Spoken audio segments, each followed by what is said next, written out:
Katharina Jakob watched the German soldiers flee. Streaming from the east, that's what she was seeing. Allied bombers flew above them. She thought they all might die, and then soon there was the silence of all the SS men. When the sun rose the next morning, it was the 1st of May, and they all sang the Internationale. They all sang the Internationale.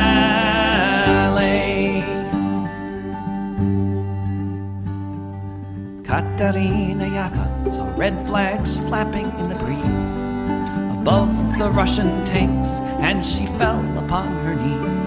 And so many different voices in so many different tongues sang the most beautiful song that could ever have been sung. In German, Lithuanian, in Polish and in Dutch, a myriad of melodies has never had been such. In Russian and in Yiddish, Italian and French, emerging from the forests beneath the trench.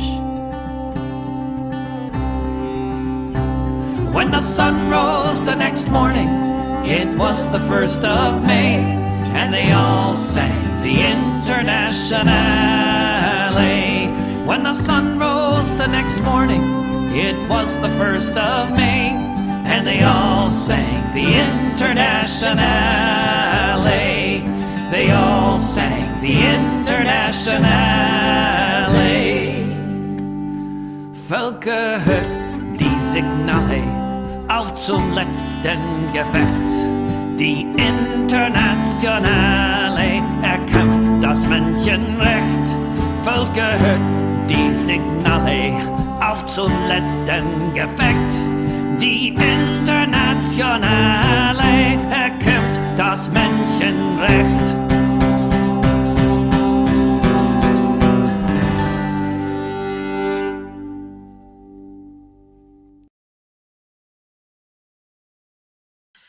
Good evening and welcome to Revolutionary Socialist Review for January 12th, 2021.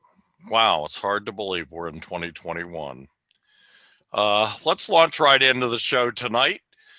The first, and this is something that's been on everybody's mind. I don't know if it should be because a lot of people think it's a big fucking diversion. But the failed insurrection by Trumpite Keystone fascists.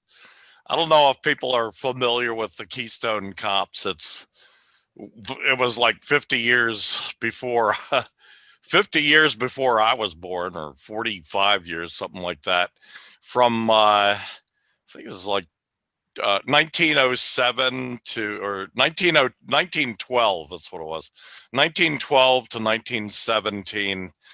Hollywood, which was just kind of like,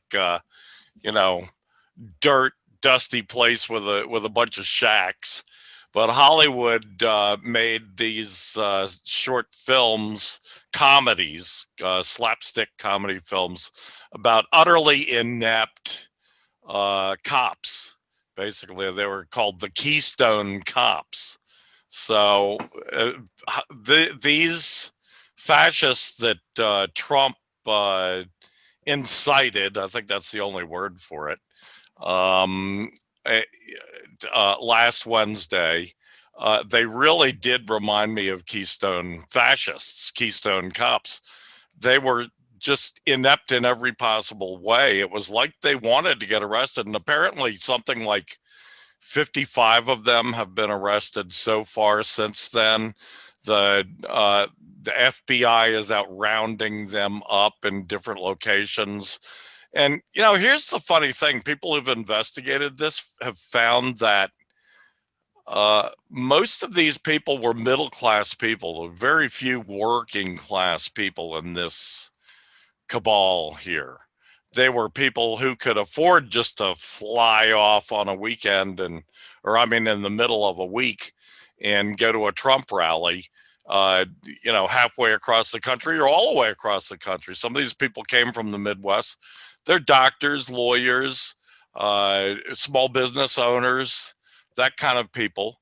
The same people who were 70% of the Trump voter base in 2016. I don't know what it is. I don't know if anyone's broken it down this time around, but I doubt that it's very different.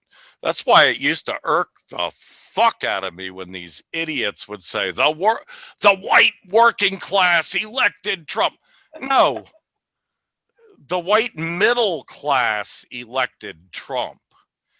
And unfortunately, a lot of black and brown and yellow working class, middle class, joined them this time around. It's crazy when you see black people who are all middle class. The ones that voted for Trump, but standing up, voting for Trump, it's kind of incongruous, just like it's incongruous to see that small minority of working class people who actually voted for Trump.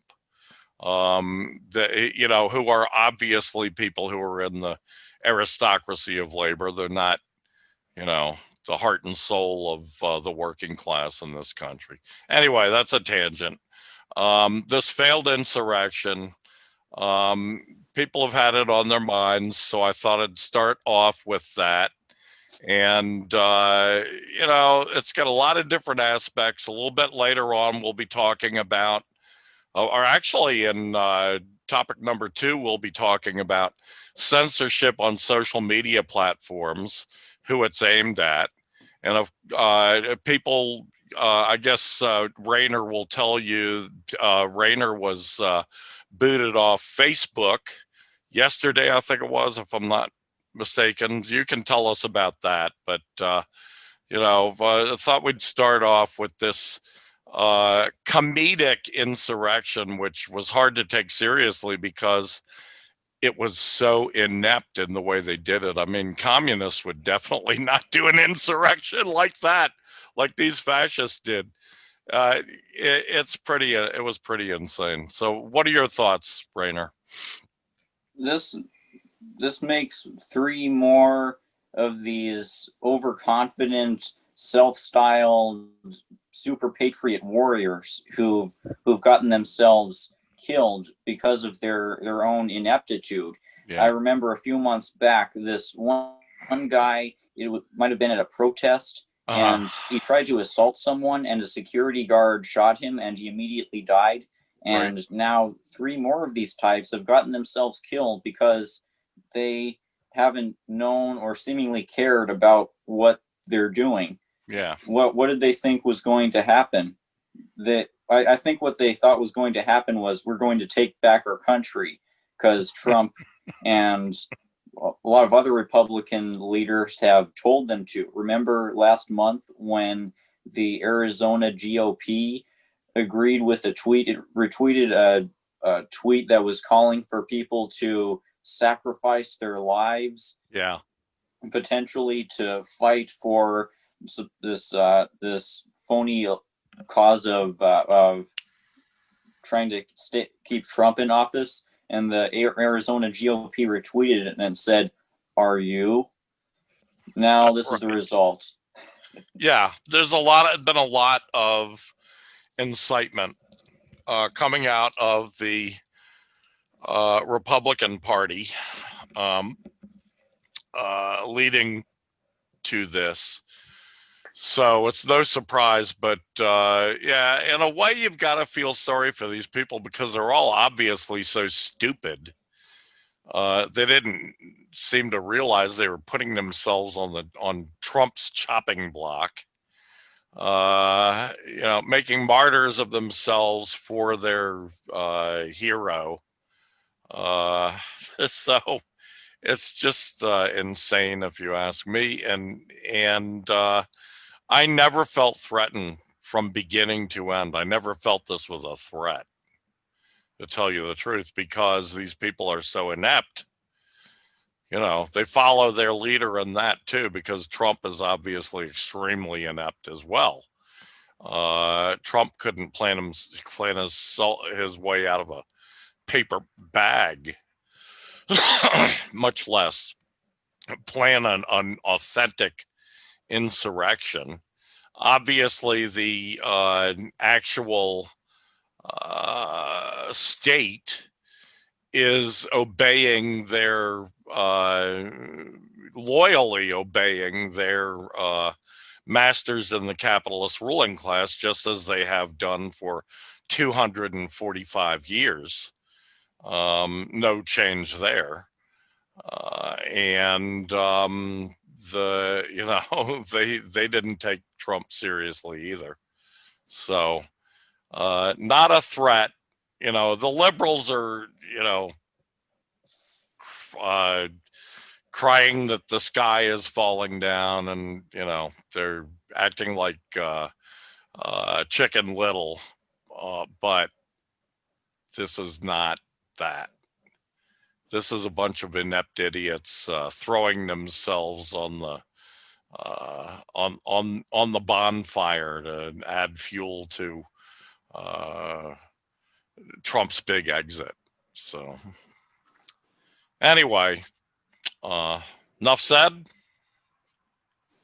Well, otherwise we can say that let's learn from this as people who are seriously trying to defy the state.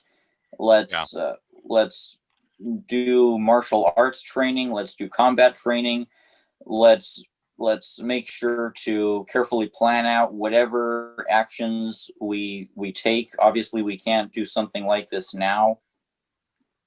Yeah, we should. And let's have the working class on our side before we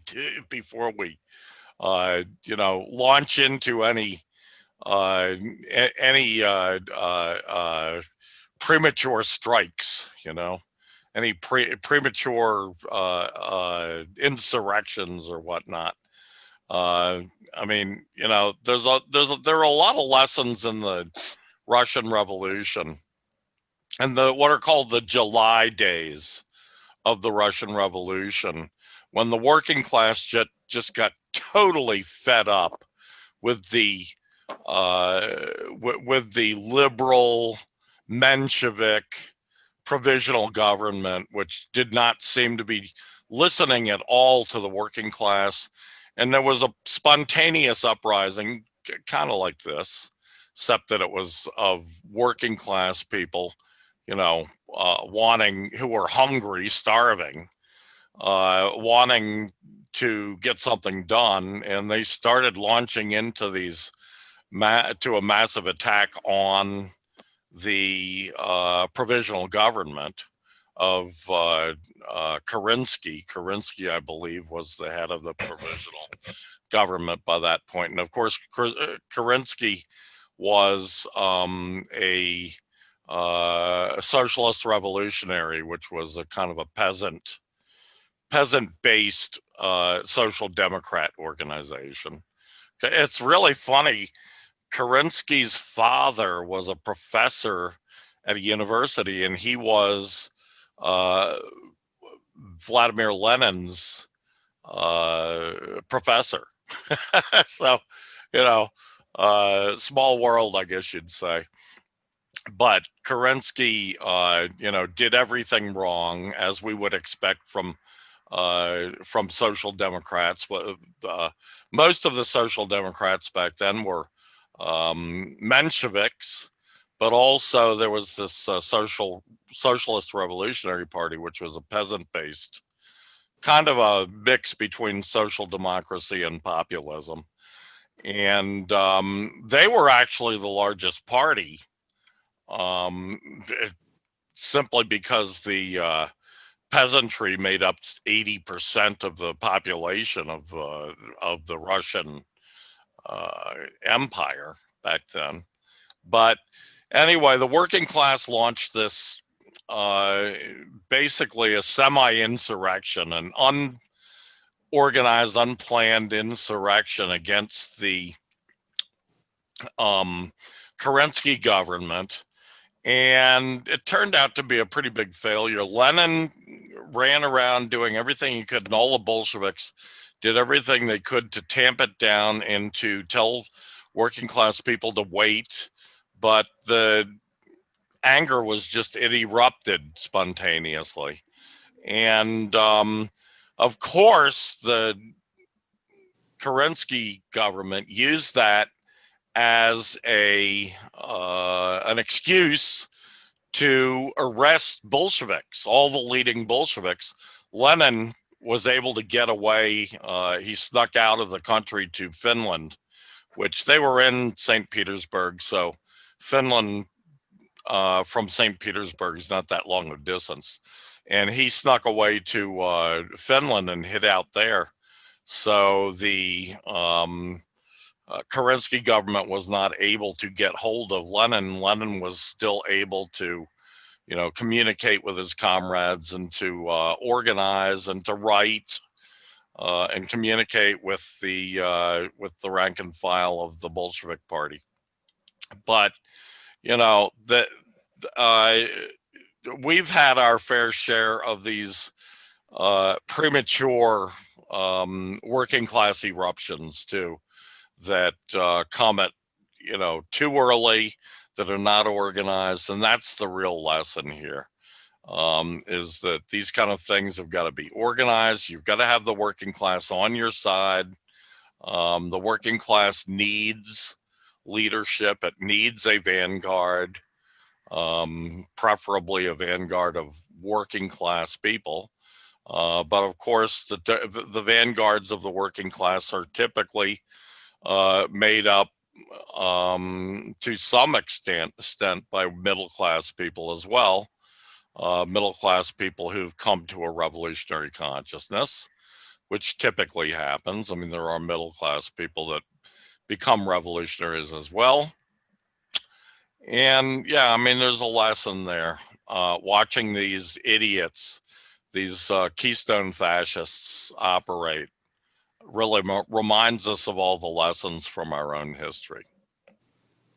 So anyway, on to the next point. Or you still have more to say? Yeah. Okay. Censorship on social media platforms. Who's it aimed at? Now, there's a big controversy over Trump having been removed from what was it, from Twitter, I guess it was, and I think also from Facebook, yeah. And it looks like others are going to follow suit, because in the aftermath of this failed insurrection, a lot of these vampire vulture capitalist billionaires who own these social media platforms, they're all liberals, and they think that Trump's incitation to insurrection should not be allowed on social media platforms, at least not on their social media platforms. So they've banned him. And there's a big controversy over this. Do people support this? What the vampire billionaires have done or not? And I rather than keep going on in my fumbling way, I'm going to just read something that I wrote earlier, so that it's a little bit more coherent. But first of all, I'm convinced that the Emperor Trump violated the laws against incitation to riot last Wednesday. This led to 5 deaths and a great deal of injury and property destruction of people's property, of the people's property, I should say, in other words, because technically speaking, theoretically, we all own the Capitol. It's the people's house.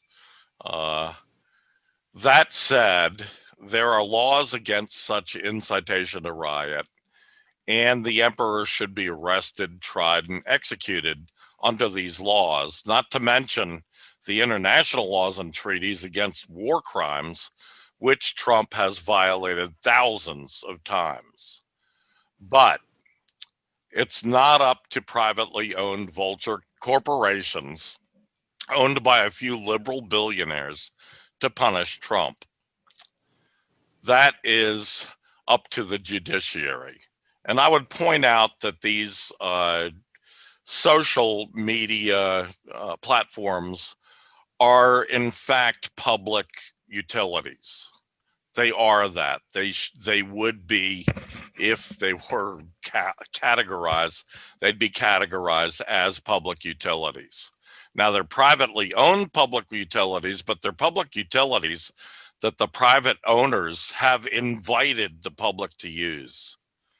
And past court rulings, especially Supreme Court rulings, have ruled that social access private property, in other words, private property that the private owners invite the public to use, that the owners have a responsibility not to discriminate over race, creed, over political ideology. And it's pretty obvious that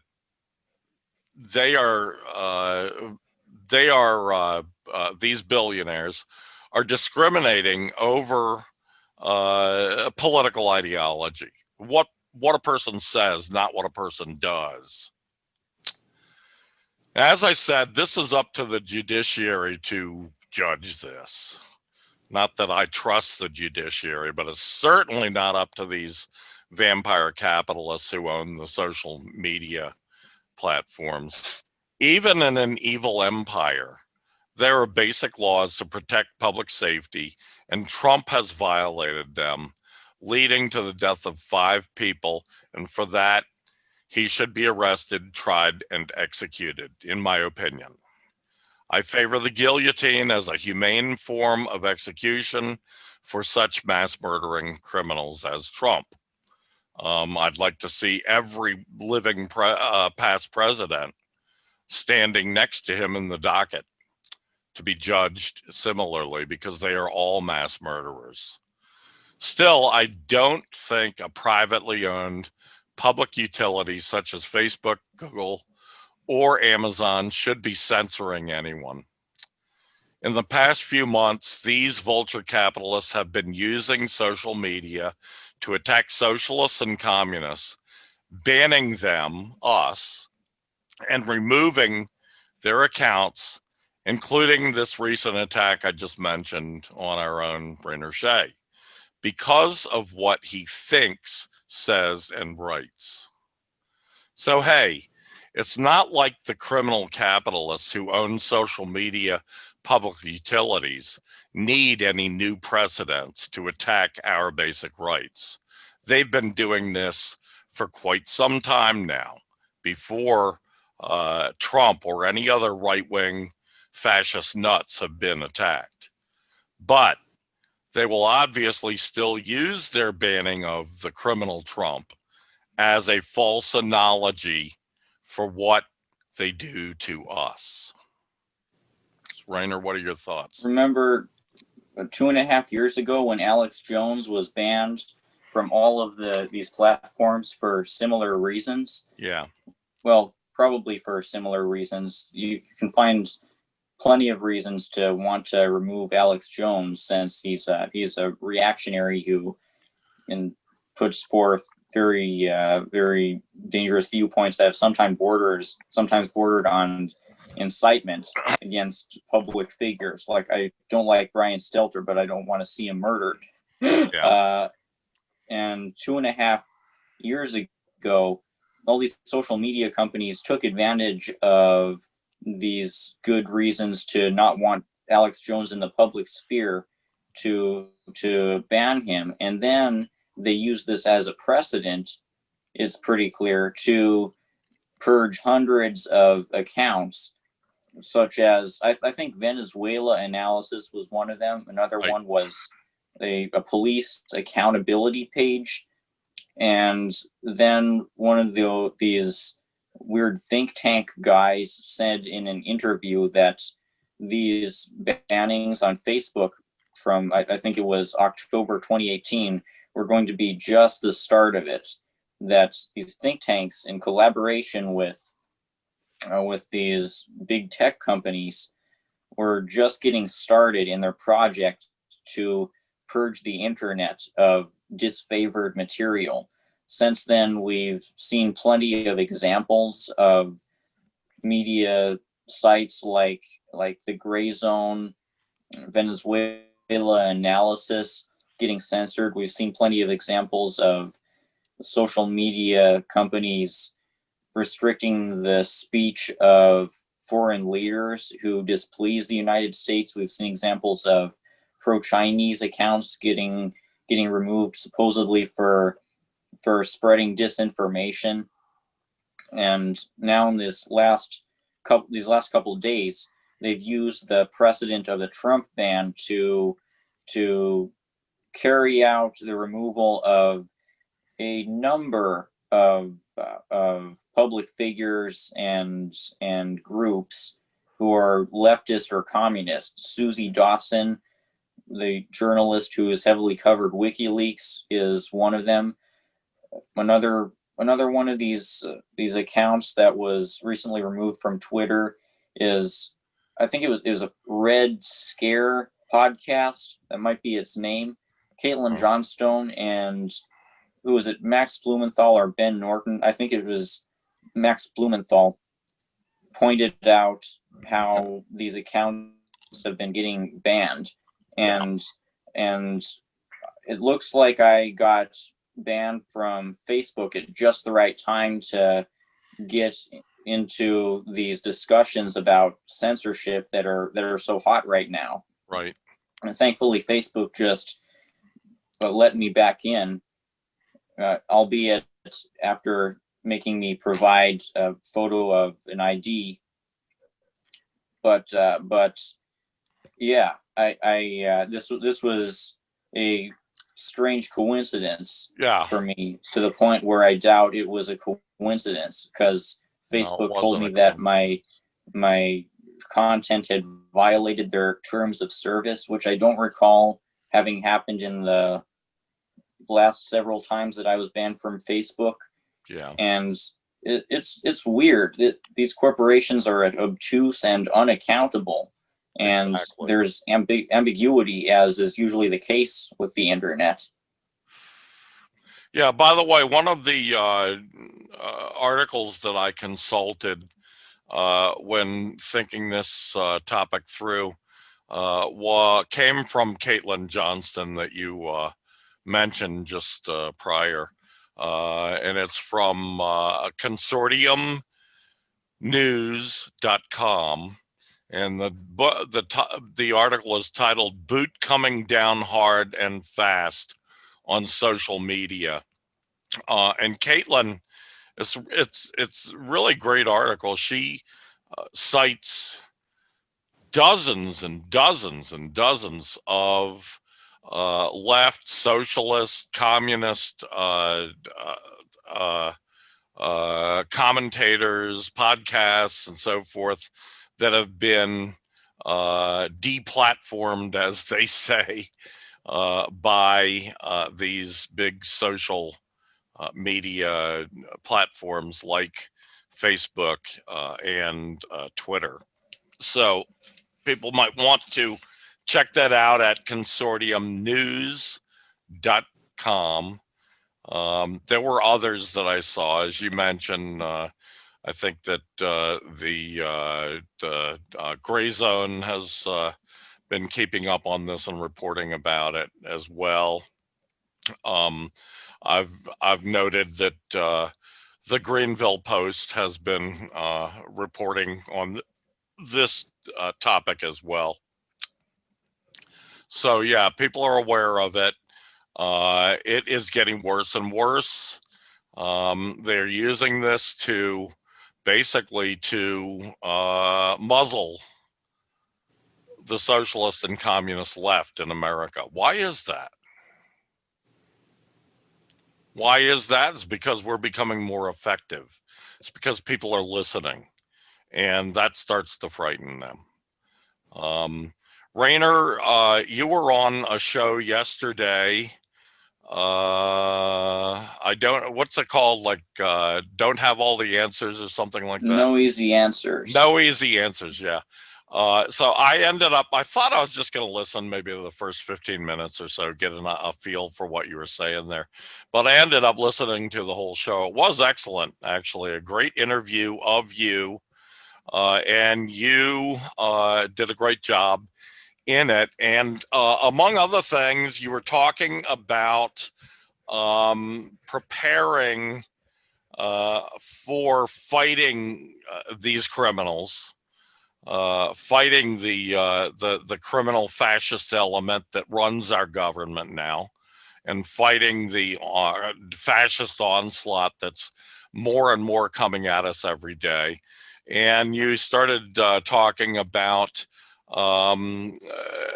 preparing yourself with radios, handheld radios, handy talkies is what we call them in the ham radio field. I'm a licensed ham radio operator, so I think I've got like 8 or 9 handy talkies of different types, including the one that you mentioned there with the Bofang one, which is the cheapest one. I think you can get those for 25 to 30 bucks.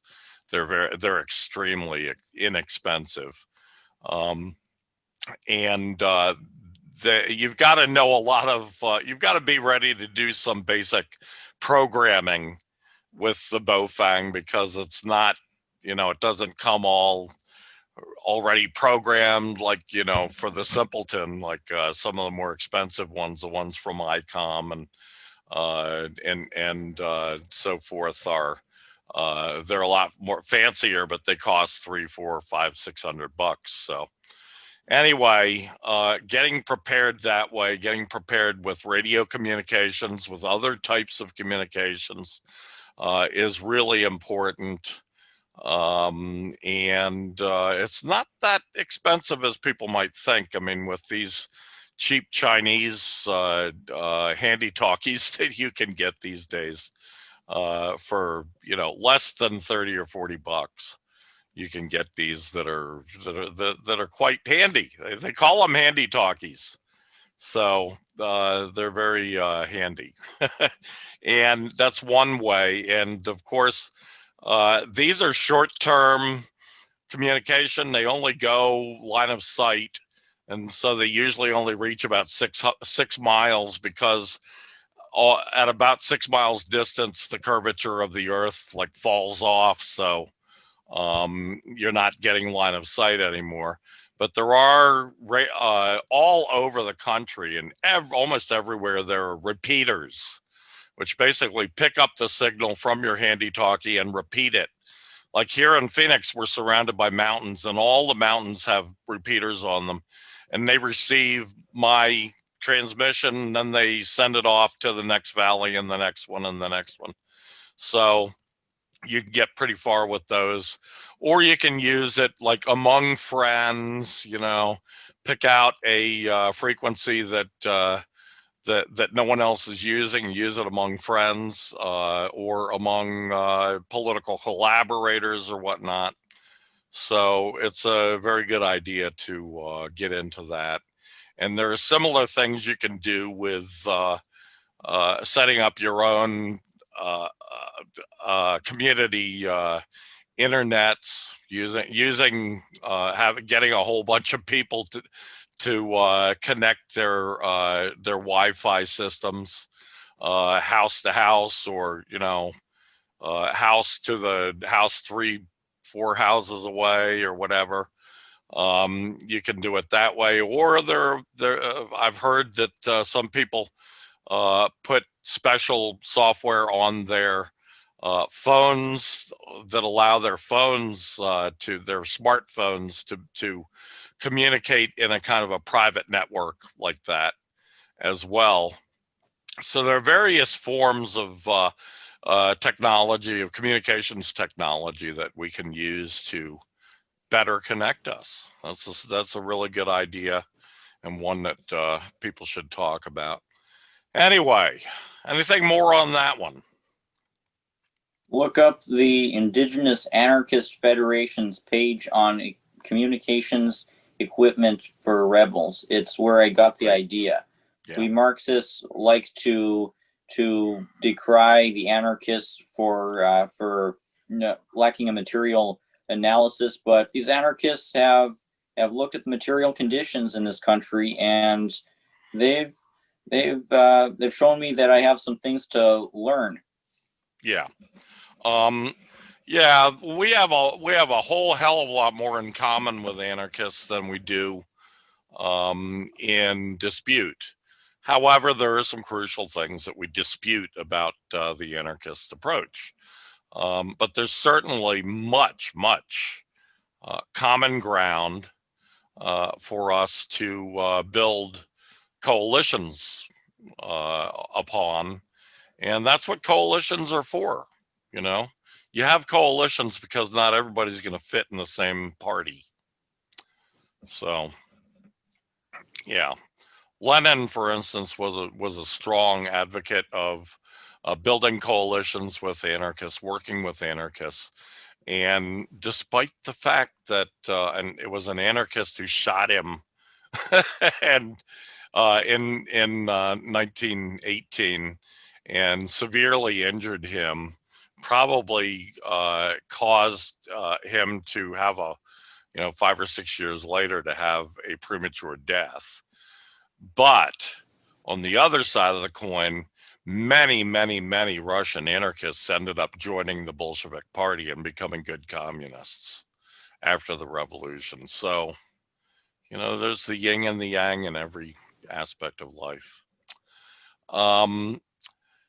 Number 3, demands for police reform or dismantling police broaden and deepen in the aftermath of the fascist assault on the Capitol building.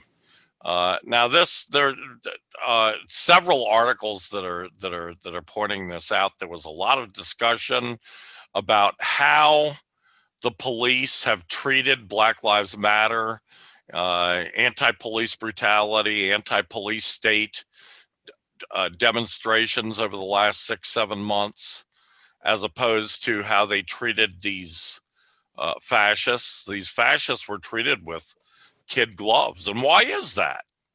Could it be that polls have shown that 84% of police in America voted for Trump in 2016 and in 2020? Maybe that's the reason. I think the reason is the overwhelming majority of cops are fascists themselves. They are sympathizers. Many of them are members of the fascist organizations that were involved in this assault on the Capitol building in Washington, D.C. So a lot of people, I watched a lot of Black people speaking out about this over the last week, and they all made the same crucial point of what would have happened if a Black Lives Matters protest carried out an armed assault on the Capitol building like these fascists did. And we all know the answer to that question.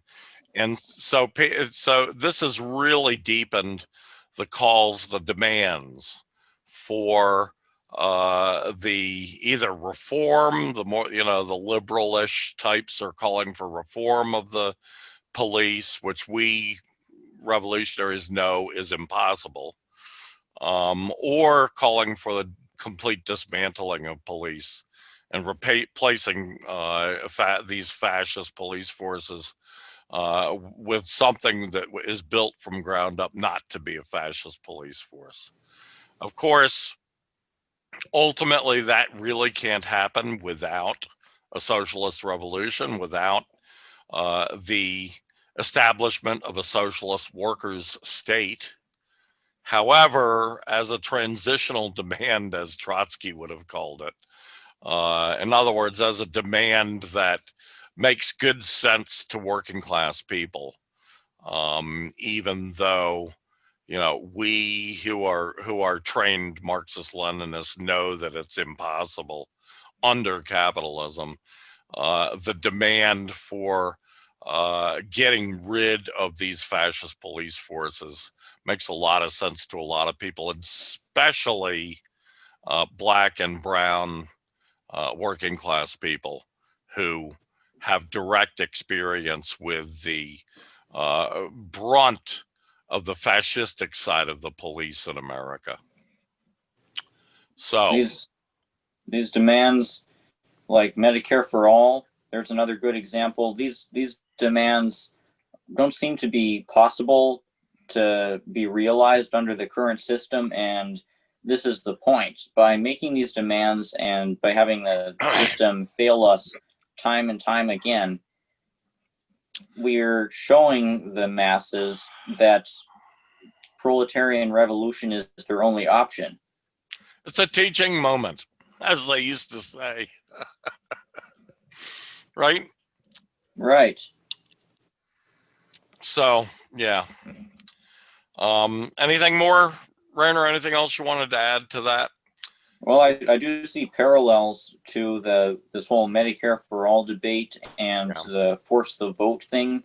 Jimmy Dore is exposing this big contradiction within U.S. capitalism and more broadly within U.S. imperialism, because I believe that the U.S. is the only major country without some sort of universal healthcare program, because the U.S. is the country that's at the core of global imperialism. It has by far the largest military budget, and the ruling class uses this as an excuse to deprive the people of healthcare. They're even depriving them of healthcare at this horrifying point in our history. Yes, absolutely. Absolutely, good point. Okay, next on the list, communists must never stop defending actually existing socialism. Another one from Rainer Shea. I've been tracing back the factors behind why the Soviet Union fell. And what I found reflects the statements from both Xi Jinping, if I'm saying his name right. Yeah, you are. And Kim Jong-il, who said basically the same thing, which is that the Soviet Union fell because its ruling party became a degraded force when it came to waging the class struggle. They allowed themselves to become diluted in their focus on class struggle, and this started during the Khrushchev era. I don't know if I'm saying his name right. Khrushchev era, when the dictatorship of the proletariat was dismantled. So the integrity of the USSR's socialist institutions were degraded, and this allowed an opening for the imperialists to persuade the leaders to carry out to consent to an anti-communist coup. So then millions of livelihoods were ruined, and neoliberalism has been wreaking havoc on Russian society since.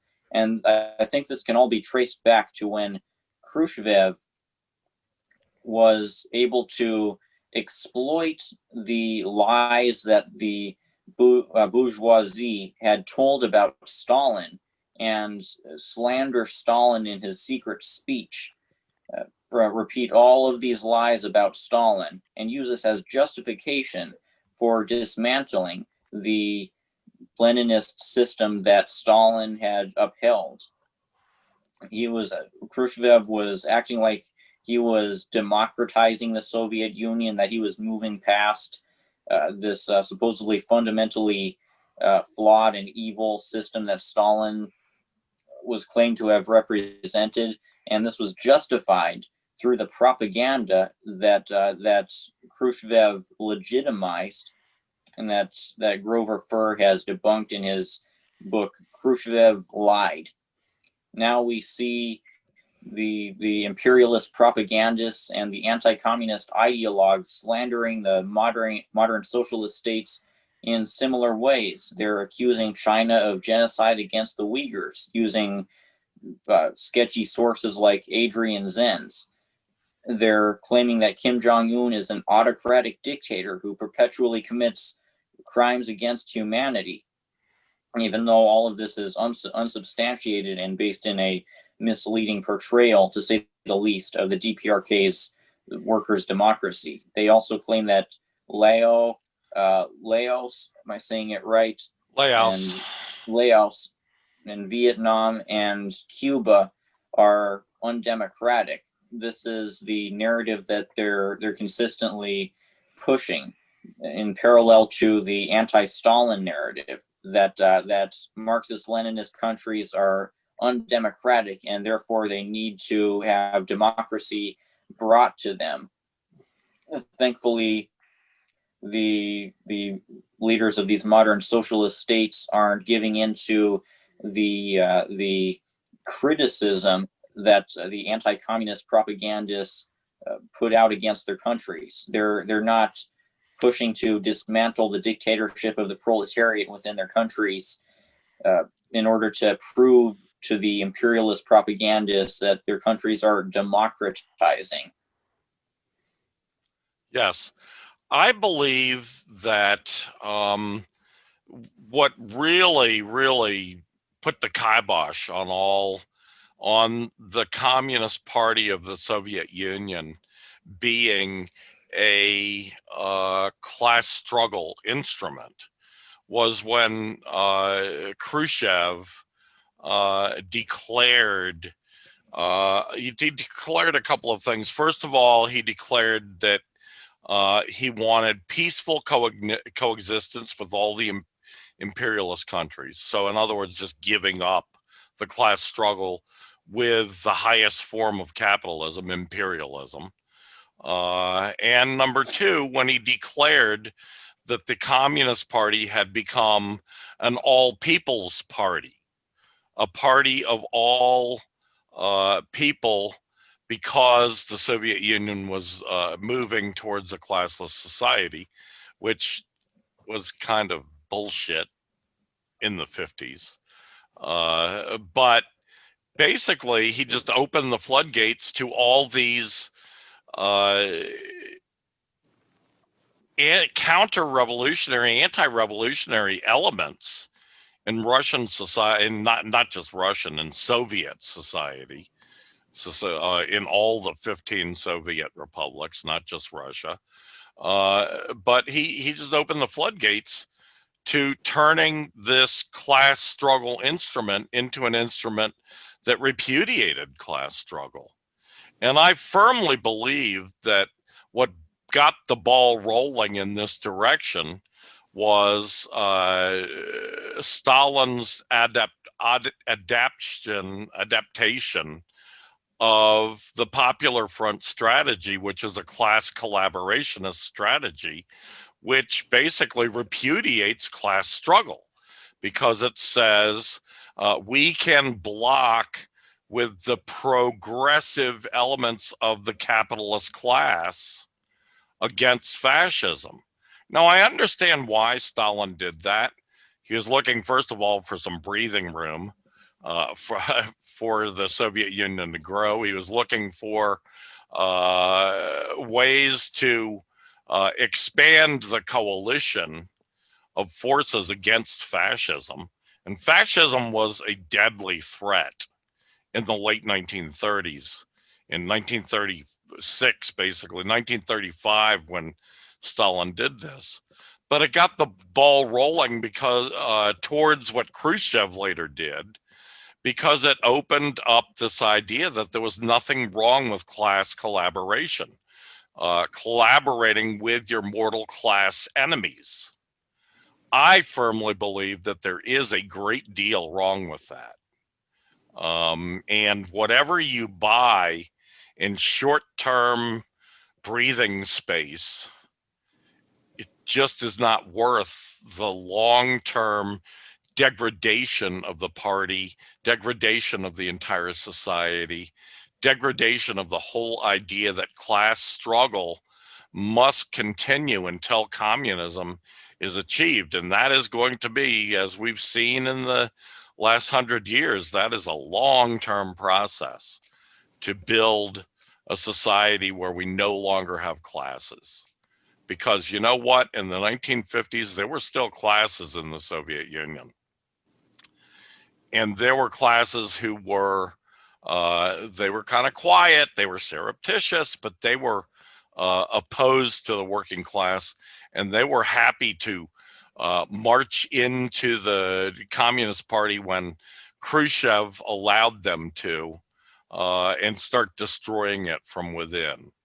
But yes, you are correct, I think, and Comrade President Xi and comrade great leader Kim, they are also correct in what they were in what they said. You know, the degradation of the party as a class struggle instrument. That's obviously going to it's like if you're you know, facing a deadly disease like COVID-19, but at the same time you have an immunity disease. What they did was an immunity disease spread throughout the party that allowed COVID-19 to come in and take over the whole organism. You know, it doesn't make any sense. It's terrible. It's not a good idea. So, wow, we're getting on there in time. We're still only less than halfway through, I think, or actually about halfway through. But the next point is UK magistrate denies Assange bail after having ordered his discharge in two directly contradictory rulings. Last Wednesday, I believe it was, same time as the fascist idiots were trying to take over the Capitol in Washington. The UK magistrate who is hearing the extradition hearing of Assange. We reported last week that Assange had been, that the magistrate had ordered his discharge and had, anyway, had ordered his discharge and had put out an order against the extradition. However, 2 days later, she issued a final order ordering or denying Assange bail for actually getting out of jail. Now this, all the, as I had said last week, all the legal experts that I saw on television, on videos and so forth talking about this had all expected that it would, because she had ordered his discharge, that he would be getting out on bail. However, she claimed that his flight risk was too severe. That risk was too severe, so she had to order or ban the bail, deny the bail for Assange. So that's the latest. So Assange is still in jail, still in the same situation because his physical and mental health is under great threat, and a high security dungeon, which is basically what this Belmarsh prison is in London, is not an environment conducive to Assange regaining his health. This happens just a couple of weeks before Biden will become president, and when Biden's team will try to pass what will essentially be Patriot Act 2.0. Yeah. This also comes along with when the banning of Trump and other prominent right-wing nutcases has created a precedent for the swift removal of anti-imperialists. The Biden team will use these precedents to enact intense censorship and repression of the press, and they'll justify it by saying that they're trying to heal America, to restore the systemic stability that has been lost amid Trump's chaos. I wonder how they'll justify their ongoing persecution of Assange. Yeah. Well, I read an article last week by Chris Hedges, where he says, don't believe that that the U.S. is finished with tormenting Assange. They are not. And I agree with him there. So, unfortunately, we just need to keep up the fight. It was a great video that I'm trying to remember who included. I think I've got it down here, but there's a great video that has Roger Waters from Pink Floyd on it, talking about the Assange case, which I think people should take a look at. The video is with Roger Waters and John Pilger, the fabulous Australian left-wing journalist and documentary maker. And it is available on consortiumnews.com. The article is just says watch CN Live. That's Consortium News Live, which is their video program. Freedom Denied with Roger Waters and John Pilger. So I recommend to people that you take a look at that. So, Rainer, the next thing up on the list is we must abandon bourgeois concerns. And after that comes private military companies are a symptom of late stage capitalism. So two more, looks like great articles by Rainer Shea. So launch into that. I'm going to step away for just a minute and I'll be back. Just got the idea to set this as my virtual background to complement yours. I like what's pictured behind me. Anyway, in my article about how we need to abandon bourgeois concerns, I primarily focus on social media culture because I view social media culture as the logical extension of the consumer lifestyle obsession that we've been inculcated with for several generations now. Traditionally, consumerist propaganda has encouraged us to seek out luxury, to seek out extravagance, to feel as if we're rich and living up to the capitalist ideal by buying certain brands that makes us feel fancy. After the 2008 economic crash, a lot of people fell into an ongoing and worsening state where they're no longer able to afford a lot of the luxuries that are advertised. And amid this age of depression, these social media companies have stepped in to manufacture a new kind of consumer culture where we're perpetually obsessed with forming phony online personas where we're portraying ourselves as rich, where we're portraying ourselves as carefree. They've preyed upon our anxieties and our insecurities and our feeling that we've failed to live up to the capitalist ideal. And so it's no coincidence that social media's culture of narcissism and egoism very heavily parallels the narcissistic and egotistical mentalities that traditional consumer culture has revolved around.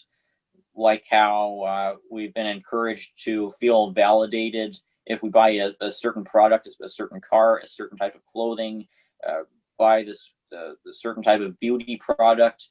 We're being conditioned to feel validated only when we've won the social media game of getting likes and getting social recognition.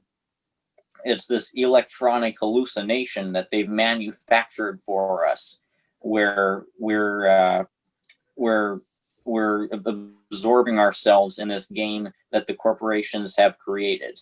They created this illusion, this fantasy world, where we can feel powerful, and we can feel carefree and superior to others, but really we're playing the game of surveillance capitalism. We're giving these corporations ad revenue and giving them more data to mine and sell to the government.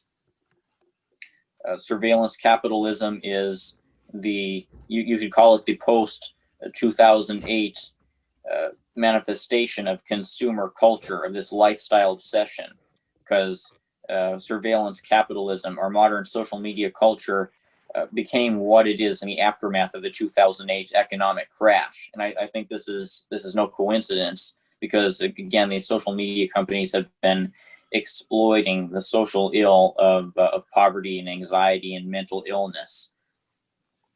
So this is what we need to reject: the idea that we only deserve validation if we win the game that the corporations have set up for us.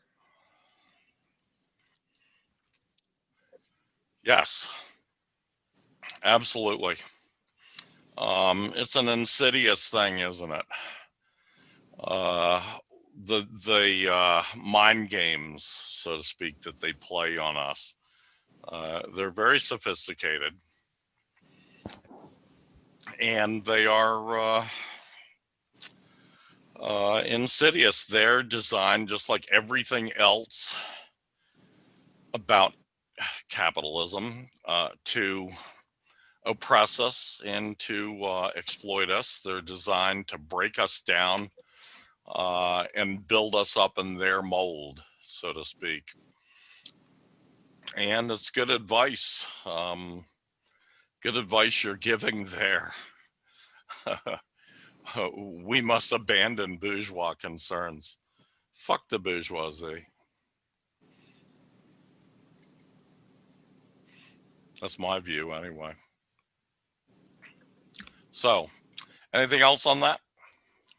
I titled it "We Must Abandon Bourgeois Concerns," just to be clear, because the idea that we only should feel validated if we win this corporate game really is a bourgeois aligned concern. What we need to be concerned with is building proletarian power, is gaining the kinds of alternative communications equipment I mentioned earlier, about gaining the combat training, the theoretical education, the armor, the weapons, all of the aspects of a revolutionary cadre member, to be able to take on the capitalist state and fight for our interests, not waste our time on this electronic hallucination, and care about what all these people who are plugged into the matrix think of us.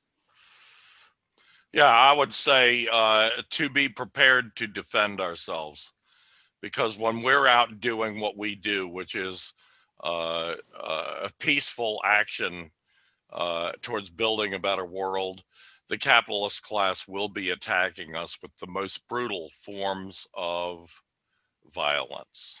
And we must be ready to defend ourselves against that violence, as Malcolm X always urged us to do.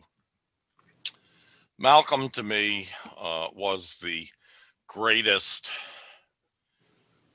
revolutionary leader in the belly of the beast in America of the 20th century. And I just urge everybody, read Malcolm, study him, read his autobiography, which was written by Alex Haley, by the way. It was a wonderfully written work. And Alex Haley is also the person who wrote Roots, which became the most successful, most popular miniseries on television ever. And it was astounding because it was all about Black people. Even more is about Black slaves, you know, primarily. And Black slaves, you know, living their lives and also fighting for their liberation at the same time. That was a wonderful book. But yeah, the autobiography of the biography of Malcolm X was a stupendous book as well. So I urge people to read that and just read all of Malcolm's speeches.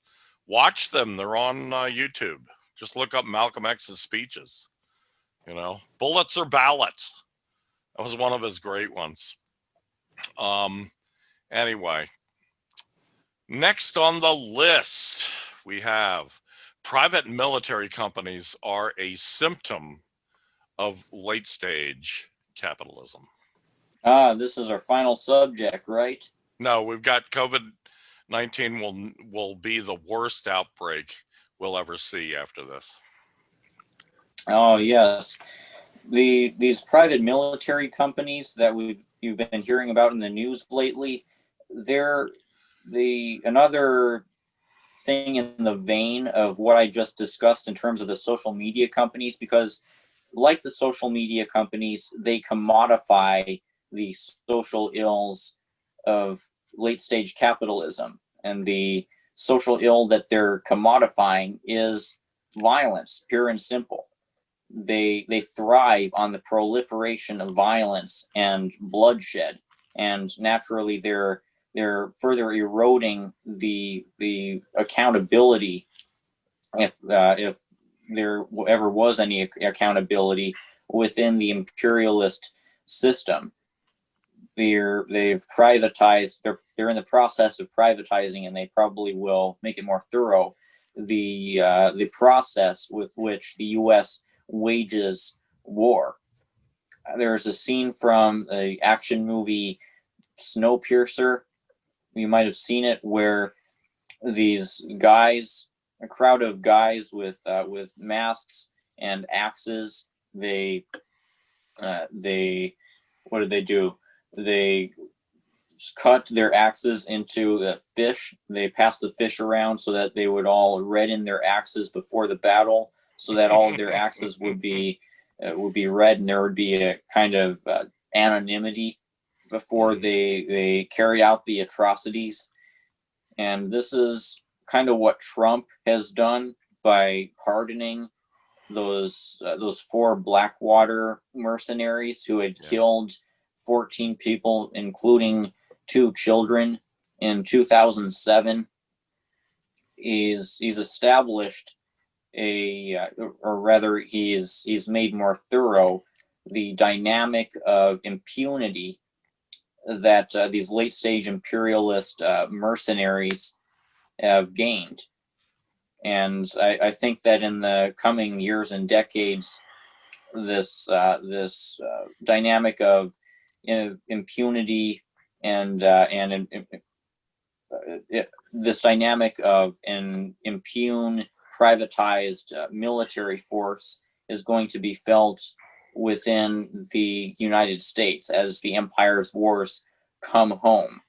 Already, we've seen private mercenary companies do the job of spying on activists at Standing Rock, as my article describes. Yeah. Yeah, even as far back as the Katrina calamity, the Katrina disaster in Louisiana, Blackwater mercenaries were used in that to hunt down black people, basically, as terrorists against American citizens. And that was how long ago was that? At least 10 years ago, more than that. I can't remember exactly. My memory's getting bad in these days for dates, but it was quite some time ago. Yeah, these mercenary forces have been talked about more and more ever since the beginning of the soon after, I guess it was like 1 month after the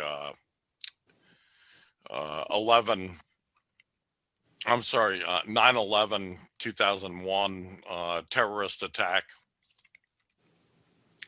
Ever since, they've been using that, the threat of foreign terrorists, even though we now see that domestic terrorists of the fascist variety are a lot more threatening to American security, to the security of all all people in America. But they've been using these mercenary forces quite a lot in every one of these perpetual wars that they've been carrying out ever since then. They're being used in Syria today as proxy foot soldiers for America, right along with Al Qaeda that America pays for, and ISIS that America pays for and trains and arms. Same in Libya, same in Lebanon, same in Iraq, same in Afghanistan. This is it's really a frightening thing, and an honorable nation has a military made up of citizens, a citizen military. It doesn't make its military up of mercenaries, and that's more and more what they're having to do. This imperialist criminal cabal that runs our country and has been running our country for forever. Yeah, good job there. Okay, last but not least is COVID-19 won't be the worst outbreak we'll ever see. I really believe that's true. I've been afraid of that for quite some time now. I've been looking at the climatic factors, not just the climatic factors, but the factors in terms of the biosphere, in terms of how many species are being wiped out right now. Because we often forget that that the collapse of the species is of a similar magnitude to the collapse of the stable climate. This double whammy of environmental crises is going to bring pestilence. You could argue that it's already bringing pestilence to many people around the world, but COVID-19, we're not sure if it originated specifically because of climate change. It's probably being exacerbated partly because of climate-related factors, but when we'll know when global warming creates an equivalent type of pandemic, because when it creates a pandemic of this nature, it's probably going to be even worse. Yeah, Where we can look at things like Lyme disease, like like the diseases that my article mentions that are capable of being passed around by bats and insects as the food chain gets messed up, as these natural habitats for these animals get destroyed, and they're forced more into contact with humans, and these viruses are allowed to proliferate, and it's all so ominous. It forebodes to something that we're not really willing to honestly contemplate right now. We don't want to face that what we're experiencing right now is not going to be as bad as what we're going to face in the future. I wonder what the date will be when the next version of COVID-19 will come, because in the 21st century, the kinds of plagues that the world has been experiencing aren't has been experiencing in the industrial age isn't going to be something like a one in a century occurrence. It's going to probably be something like one in a decade occurrence. Yeah. This is really a double whammy. It's the sixth great species die-off, species extinction, some call it, which is an event which has been creeping up on us for many decades, and which I have always believed is a far greater existential threat than the global warming threat, which is a threat, but the species die-off is a much greater threat, because anyone who understands the basics of ecology understands that everything is connected, everything is interconnected in the ecology. And as species die off, it leaves vacuums that more predatory species can move in on, and that's what's happening with diseases. Diseases are species too. They're species of microbes, and these microbes are predatory. We know that.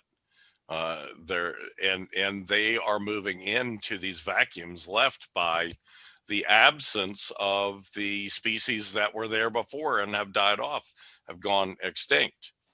Now, of course, the global warming is also an element of this. I mean, there are areas that are under or were under permafrost, that were frozen for tens of thousands of years, and have now become unfrozen and released new microbes, diseases, viruses, so forth, that human beings have had no exposure to. So there's that element of it as well. This is really, and the problem is that there's no defense. You can't pick up a gun against this. The only defense is to turn the situation around. And to turn it around, we must begin to eliminate the causes of the sixth great species die-off and eliminate the causes of global warming. I don't use the term climate change, by the way, because climate change is a natural thing that's been happening for billions of years on the planet Earth. Climate change is a constant. It is always with us. Yeah, so you could say that this global warming is caused by human beings.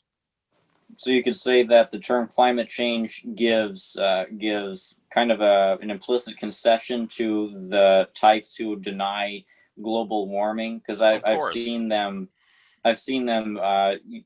say something pedantic along the lines of climate change is natural. Why are you denouncing climate change? And Right. And I guess you want to cut out the middleman, just say global warming. Yeah, it's a type of climate change, but let's not focus on that. Let's focus on the fact that the earth is warming up because human beings are pumping massive amounts of greenhouse gases into the atmosphere. And it's a negative feedback, positive feedback cycle, because the more global warming happens. I was talking about the release of the permafrost, the melting of the permafrost. Also, another element of the melting of the permafrost is the release of trillions of tons of locked up methane. And methane is a greenhouse gas that is 20 times more effective at warming, at heating up the planet, than CO2 is. So that's a positive feedback that's coming from the global warming that's threatening our entire existence, because at some point there's going to be a tipping point of no return there. I don't know when that will be, but the permafrost keeps creeping north. And the unfrozen used to be permafrost keeps creeping, south. It's the only defense we have is to turn the situation around. We have to marshal all of the technology, all of the science, all of the industry that we have, all of the political will in the world towards turning around these two dire existential threats to the future of humanity. And that's why I say, ultimately, socialist revolution is the only solution. It's our only possible salvation, because the capitalists will never agree to this. They will never submit to this. Doesn't matter whether they're liberals who give lip service to these ideas but never do anything about it, like Biden is, like Obama was, Obama was terrible on environment when he became president for 8 years. No better in any possible way than Trump. Trump's been more up in your face about it. He's been more loudmouthed about it. But Obama was just as criminal, just as negligent towards the environment, and is just as culpable of guilt in this. That's another reason that Obama should be captured, arrested, tried, and executed, along with Trump, along with Bill Clinton. Am I leaving anybody out? Oh yeah, W, along with W, the 4 living presidents, past and current. Apparently, Jimmy Carter is still alive. Oh, I thought he was dead, but yeah, Jimmy Carter should be thrown in there too, because he was just as much of a criminal in every fucking way. Mr. Saint Jimmy. Saint Jimmy is a fucking vile capitalist imperialist criminal, in my opinion. They all should go. That's just my personal opinion. I know a lot of people don't like the idea of putting these mass murderers to death, but that's my solution for it. This was a good show. We covered a lot of heavy topics, as we always do. Yeah, in 1 hour and 25 minutes. Excuse me. So, with that, we will bid you all adieu until next week. Thanks for tuning in. Oh, God, this is allergies, slamming me. Anyway, thank you so much for tuning in. Thank you, Rainer, as always, for your stupendous contributions. Keep them coming. Keep those great articles coming. We love them. And until next week, so long. Until then, look for us again next week.